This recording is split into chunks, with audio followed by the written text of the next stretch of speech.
नमस्कार, आपके अपने YouTube चैनल स्टडी विद प्रभु में हार्दिक स्वागत है। जिस तरह हमने एक सीरीज चालू की है जिसमें कक्षा 8 जो वीडियो डालते रहेंगे लगातार। आज हम पढ़ते हैं कक्षा 8 की प्रश्नावली 1। प्रश्नावली 1 का नाम है परिमेय संख्या। परिमेय संख्या पढ़ने से पहले हम 2-3 बातें हैं उससे संबंधित पढ़ते हैं। सबसे पहले आती है प्राकृत संख्या।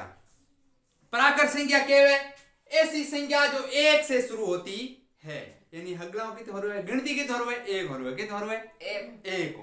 ठीक है, तो सबसे छोटी प्राकृत संख्या हम क्या होगी? 1 होगी। ठीक है, चीज लिखाई है, बहुत बढ़िया काम की चीज है। सबसे छोटी प्राकृत संख्या 1 होती है। ठीक है, अब देखो दूसरी बात पढ़ते हैं पूर्ण संख्या। शून्य सहित सभी प्राकृत संख्या पूर्ण संख्या कहलाती है, अर्थात 0 से शुरू होकर अनंत तक जाती है, उसे कहते हैं पूर्ण संख्या। आगे देखो सबसे छोटी पूर्ण संख्या 0 होती है। चीज काम की है, ये चीज में यार डीपे आए पढ़ेंगे काम करा डीपे वास्ते करा। ठीक है, आप और नेक्स्ट बढ़िया तरीके हैं, सही गलत बात है, सही है। ठीक है, तो सबसे छोटी पूर्ण संख्या केवे 0 है, केवे 0 है। हम आप देखा परिमेय संख्या किन है, चलो देखते हैं। देखो परिमेय संख्या ऐसी संख्या जिसको अंश बटा हर के रूप में लिख सकते हैं। अंश बटा हर रूप में लिखा भी एक भिन्न भी गए, क्या गए? भिन्न भी गए। लेकिन इसमें एक और शर्त है, तथा हर बराबर 0 न हो। वो बराबर ले काटू मतलब ये इसके बराबर 0 न हो। ठीक है, उसे कहते हैं परिमेय संख्या। तो उदाहरण लिखते हैं, जैसे 3/5। 3/5 क्या एक परिमेय संख्या है? अब एक बात आती है 0। क्या 0 परिमेय संख्या है? 0 परिमेय संख्या है? नहीं। 0 परिमेय संख्या है। 0 परिमेय संख्या है। देखो, क्योंकि कोई संख्या जब एक रूप में दे रखी हो तो वह अंश रूप में होती है, न कि हर रूप में। यानी इस बटे में 1 लिख सकते हैं। तो बैठा है यस। हाँ, कोई संख्या में 1 को भाग दे तो भाग्य एक संख्या प्राप्त है, तो बिना 0 प्राप्त हुई, यानी 0 1 क्या है? परिमेय संख्या है। एक बात ध्यान रखनी है, हर में 0 नहीं होना चाहिए। जैसे देखो 5/0, 5/0 यह एक परिमेय संख्या नहीं। ठीक है, ठा बढ़ियो पक्को। ठीक, आगे पूर्णांकों को गुणधर्म। एक कर्म विनिमयता, दूजो साचरिता, तीजो प्रतिलोम और चौथो एक बढ़वे तत्समक केवे तत्समक। ठीक है, अब आप अगला पहला क्या पढ़ा? कर्म विनिमयता पढ़ा। क्या पढ़ा? कर्म विनिमयता। कर्म विनिमयता में क्या होता है? देखो a + b बराबर b + a। ठीक है, a + b और b + c।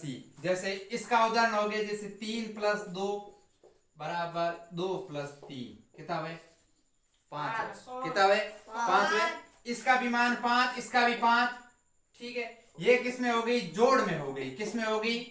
जोड़ में। ठीक है, जोड़ में यानी कर्म विनिमयता नियम का पालन करती है नरा। ठीक है, यानी जोड़ में कर्म विनिमयता को पालन हुए।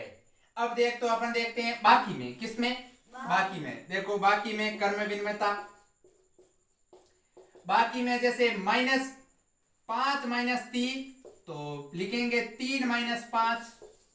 क्या यह संख्या बराबर है? ये 2 और ये आएगा -2। क्या 2 और -2 बराबर है? नहीं। तो बाकी के अंदर कर्म विनिमयता का पालन नहीं होता है। माइनस कुराई के और 2 संख्या, बड़ी संख्या किसकी चिन्ह? माइनस की। ठीक है, तो बड़ी संख्या -5 में से अंक में से तो घट जाएगा, लेकिन चिन्ह बड़ी संख्या वाला आएगा। ठीक है, अब अपन देखते हैं गुणा में कर्म विनिमयता। किसमें? गुणा में कर्म विनिमयता। इधर देखना, गुणा में कर्म विनिमयता 3 × 4 बराबर होगा 4 × 3 हो 3 चौक 12 और 4 तिया 12। कर्म विनिमयता का पालन होगा। अब देखते हैं भाग में। 5 में 5 को भाग, 5 में 2 को भाग दिनो और 2 में 5 को भाग दिनो। क्या इसमें कर्म विनिमयता का पालन होगा? नहीं होगा। तो इससे हमें सिद्ध हुआ कि जोड़ में और गुणा में कर्म विनिमयता का पालन होता है। ठीक है, जोड़ में और गुणा में कर्म विनिमयता का पालन होता है। अब देखते हैं इसका अगला। अब देखते हैं सहचरिता का नियम। सहचरिता का नियम क्या है? ए गुणा बी गुणा सी बराबर होगा ए गुणा बी गुणा सी को कर दे 3 गुणा 2 गुणा 1, ये कोष्टक के अंदर बंद है। ठीक है, बराबर 3 गुणा 2 गुणा 1 कोष्टक के अंदर बंद है। दोनों का मान बराबर आता है तो सहचरिता का नियम पालन करता है, वरना नहीं करता है। तो 3 गुणा, सबसे पहले कोष्टक वाला सरल होता है, भागो जोबा नियम लगता है, भाग गुणा अरे जोड़ बाकी। ठीक है, तो 2 गुणा 1, उससे पहले कोष्टक सरल होता है, 2 गुणा 1 कितना है? 2 2 एकम 2 बराबर 3 दूना 6 गुणा के अंदर 1 2 तिया 6 बराबर 6 एकम 6 बराबर है। तो सहचरिता नियम का पालन करती है। अब इसका देखते हैं अगला। देखो प्रतिलोम और गुणा। प्रतिलोम को मतलब है उल्टो, ऊपर का नीचे, नीचे का ऊपर। ठीक है, जैसे ये मेरे पास भिन्न है a बटा b, तो b बटा a कर देना है। जैसे यह मैं लिखता हूं 3 बटा 2 गुणा 2 बटा 3। ठीक है, ये 2 वो 2 कैंसिल, इस 3 से ये 3 कैंसिल, बराबर क्या आएगा? 0 1 आएगा। क्या आएगा? 1 को 1 से गुणा करेंगे तो 1 आए। हमेशा ध्यान रखना, प्रतिलोम और गुणात्मक व्युत्क्रम में गुणा करेंगे तब हमेशा मान 1 प्राप्त होगा। क्या होगा? 1 प्राप्त होगा। ठीक है ठाकुर? यस पक्की? यस। चलो अगला देखते हैं तत्समक।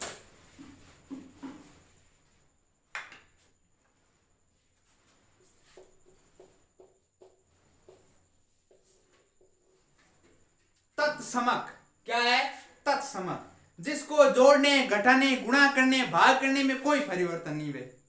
ठीक है, देखो बेल जो है कितनी गाल कटेंगे फर्क पड़े? नो तो तत्समक हाँ मेरे। ठीक है, ठीक है, कुछ ही करो, जोड़ो, घटाओ, गुणा करो, भाग करो, कोई फर्क नहीं पड़े।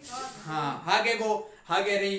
चलो पहला देखते हैं गुणात्मक तत्समक। गुणात्मक तत्समक। गुणात्मक तत्समक को अर्थ क्या हो कि 5 है, 5 को अपन 1 से गुणा करेंगे कितना आए? 5 क्या आए? 5 आए। तो गुणात्मक तत्समक क्या है? 1 क्या है? 1 गुणात्मक तत्समक क्या है? 1। अब देखते हैं अगला। अब देखते हैं वैकलन तत्समक। वैकलन तत्समक क्या है? 0 है। क्या है? 0। वैकलन का अर्थ है बाकी। क्या है? बाकी। ठीक है, तो वैकलन तत्समक मतलब 5 में 0 घटावा लार कितो रे? 5 रे। कितना रे? 5 रे। अब एक बात और बताता हूं इसमें बढ़िया कि 5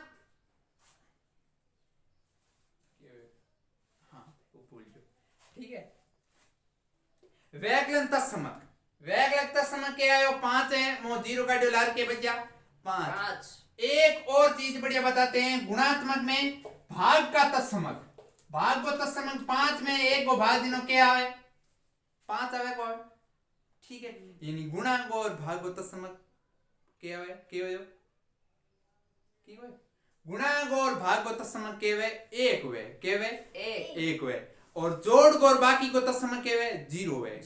क्या है? 0। इतनी बाठा बढ़गी? पक्की? पक्का। कोई टेंशन नहीं? कोई टेंशन नहीं। तो अब अपना भैया आज तो अपने परमेय संख्या, प्राकृत संख्या और पूर्ण संख्या के बारे में पढ़ा है, और पूर्णांकों के नियम में गुणात्मक तत्समक, योज्य तत्समक और भाग का तत्समक, वैकलन तत्समक और उससे पहले सहचरिता नियम वगैरह पढ़े थे। अब अपने अगले वीडियो में पढ़ेंगे प्रश्नावली 1.1 कक्षा 8 की। और तब तक के लिए पढ़ते रहिएगा, हंसते रहिएगा और मुस्कुराते